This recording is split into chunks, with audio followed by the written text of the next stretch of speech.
Hello guys, so i-flex ko ulit itong garden dito sa terrace namin. So, ito yung garden ng kapatid ko. Kunti pa lang siya, pero napagkukuhanan na rin siya ng mga gulay. Ayan o, so yan naman ang tanim niya ay kamote. Ayan o, hina-harvest na niya kasi sasahog namin sa munggo. Tapos, may pechay at saka kangkong. Ayan, Chinese kangkong yan guys. Ayan o, mapapayat yung kanyang mga tangkay. Pero ang healthy kasi organic yung kanyang lupa at yung kanyang pataba ay organic din kasi yun yung mga na-decompose na mga biodegradable na mga waste dito sa bahay. Ayan no.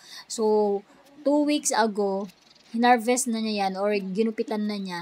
Ngayon, meron na naman. So, ang bilis tumubo or sumibol yung kanyang mga dahon or yung kanyang mga talbos kasi nga merong tubig na sarili siya dun sa kanyang pinaka-vase, ayan no. So merong cup lang na nakasuksok dun sa may malaking galon at may sarili na itong tubig kaya lagi itong wet, ayan no. Tingnan niyo yung pechay, ang lago-lago. Tapos nag-iisa lang siya kaya lapad ng kanyang mga daon. So, yan yung view dito sa aming terrace guys. Tapos yan yung mga pinagutpitan niya. So, magkakaroon ulit yan after 2 weeks. Pwede na ulit kuhanan.